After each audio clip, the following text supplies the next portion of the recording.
I think if we go 10 years back about the future of data or future of work, conversation within Cognizant and saying, okay, or starting this particular group, how has future of work evolved over the last 10 years? If you can walk us through, what are some of your stark observation as over the last decade? Yeah. Well, yeah, it's a nice way to think about it, to think about that journey. I mean, back in 2011, that phrase, the future of work, a few people were talking about that. Not that many people were talking about that and thinking about how work was changing as a consequence of increasing digitization in big businesses. We wrote the first kind of big book that we wrote about this in 2014 that we called Code Halos, which was about the digital fingerprint as it's now sort of understood. A code halo, as we described it, which back then in 2013, 2014 wasn't really well understood. This notion that every like, every swipe, every digital interaction you were having on your computer, your phone, on your smart wristband, that was creating this sort of digital fingerprint, this code halo. And that was really how Amazon were doing what they were doing. This is how the notion, if you like this book, you might like this book, or if you like this movie, you might like this movie. That notion of personalization was becoming kind of more apparent, but not many people had really figured out what that game was, how it was being played. So that book sort of got us on the map a little bit, and a lot of people were interested in that. Then in 2017, we wrote a book called What to Do When Machines Do Everything, which was about the power of artificial intelligence and machine learning.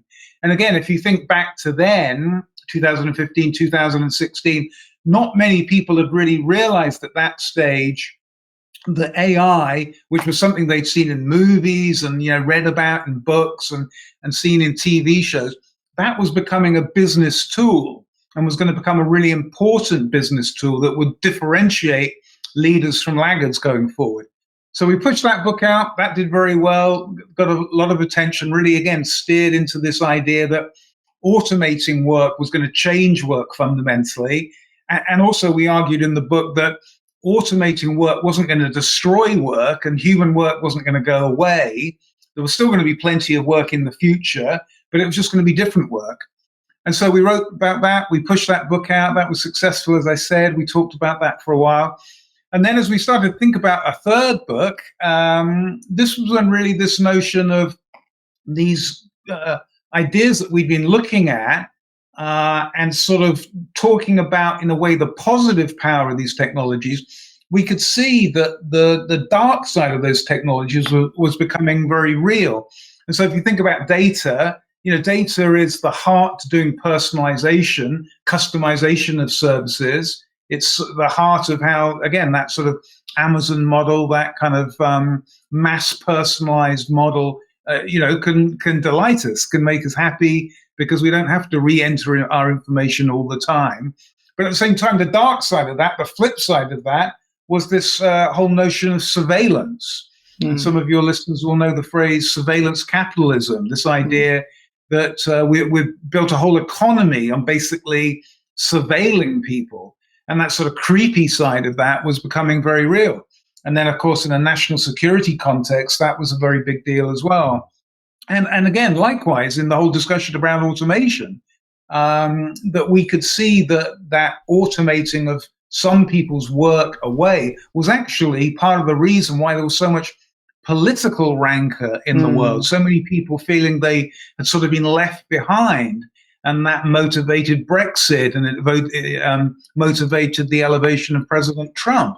And so, again, we wanted to sort of look at these things and almost take a time out and say, look, we can clearly see a good path here.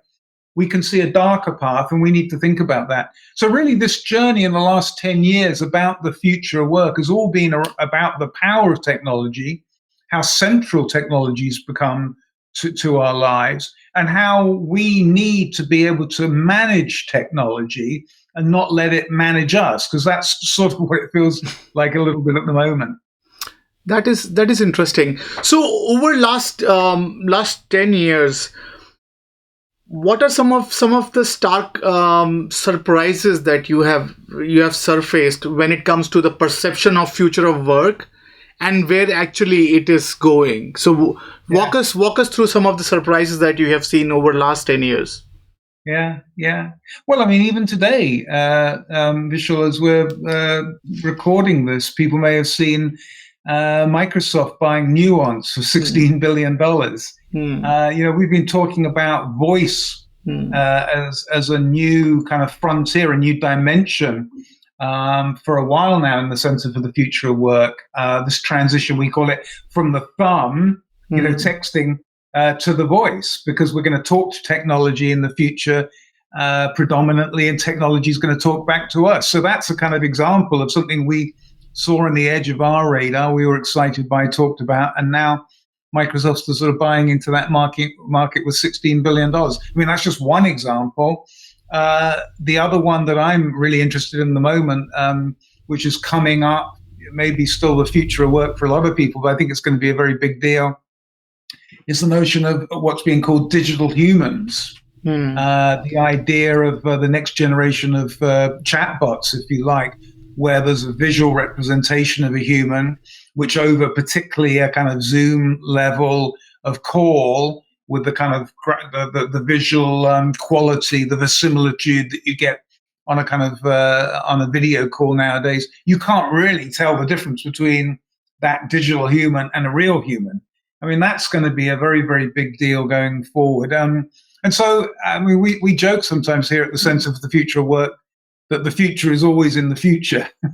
By definition, it always gives us something interesting to talk about tomorrow, because there's so much innovation going on, there's so much technology change going on.